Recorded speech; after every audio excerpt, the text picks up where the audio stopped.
आइए एक बार आपको फिर से लिए चलती हूँ बारामती, जहां पर आज अजीत पवार को अंतिम विदाई दी जा रही है।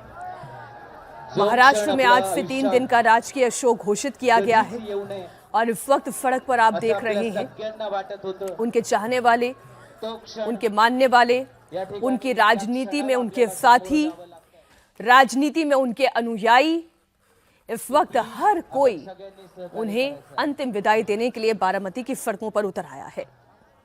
एनसीपी लीडर अजीत पवार अब इस दुनिया में नहीं रहे। विद्या प्रतिष्ठान मैदान में अंत्येष्टि की जाएगी और उससे पहले श्रद्धांजलि अर्पित करने के लिए, उनके अंतिम दर्शन करने के लिए उनका पार्थिव देह रखा जाएगा।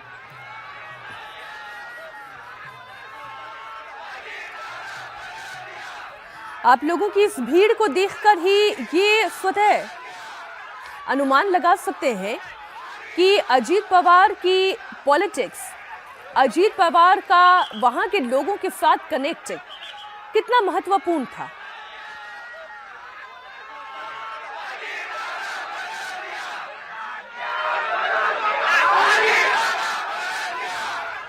अजीत दादा अमर रहे, ऐसे नारे लगातार वहां पर गूंज रहे हैं। हमारे सहयोगी सचिन लगातार हमारे साथ जुड़े हुए हैं। सचिन, अंतिम विदाई में इतने लोगों की भीड़ यहां पर उमड़ आई है और अजीत दादा अमर रहे के नारे वहां पर लग रहे हैं। इतने लोगों की तस्वीरें आपने दिखाई, इतने लोगों की भावनाएं आपने लोगों की पहुंचाई हम तक। लोगों की आंखों में आंसू है। वो ऐसा दर्द महसूस करें जैसे उनके अपने परिवार का ही एक सदस्य उन्हें छोड़कर चला गया।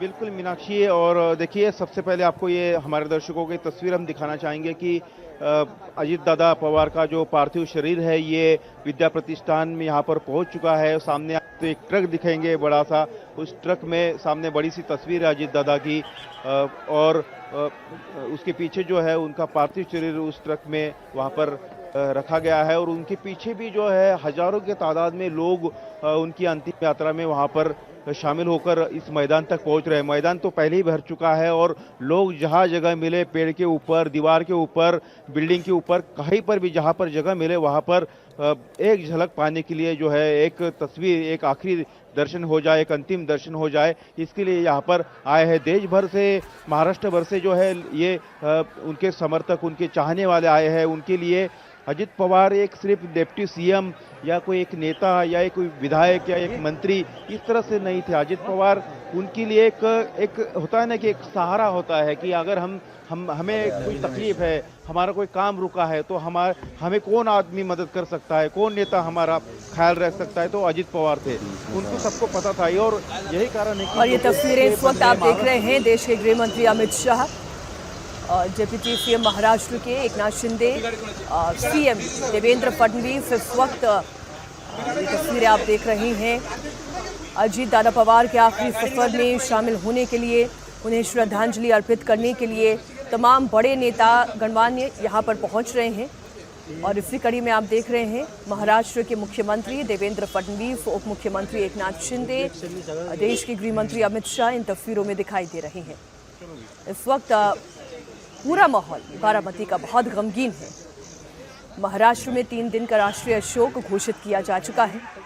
आज अजीत पवार की अंत्येष्टि है और इसलिए उन्हें श्रद्धासुमन अर्पित करने के लिए, उन्हें याद करने के लिए तमाम बड़े चेहरे आपको यहाँ दिखाई दे रहे हैं। सचिन, वाकई में हम जिस राजनीतिक शून्यता की बात कर रहे हैं, जो चर्चा कर रहे हैं, महाराष्ट्र ने अपना उप मुख्यमंत्री खोया है, एनसीपी अजीत पवार ने अपने पार्टी का लीडर खोया है, सुनेत्रा पवार ने अपना पति खोया है, पार्थ पवार, जय पवार ने अपने पिता को खो दिया है।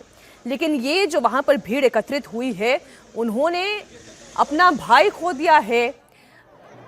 एक ऐसा व्यक्ति उन्होंने खो दिया है जिनके पास बेझिझक वो अपनी शिकायतें लेकर जा सकते थे, जो इजीली एक्सेसिबल पॉलिटिक्स करने वाले चेहरे के धनी थे। ऐसा नेता उन्होंने खो दिया है।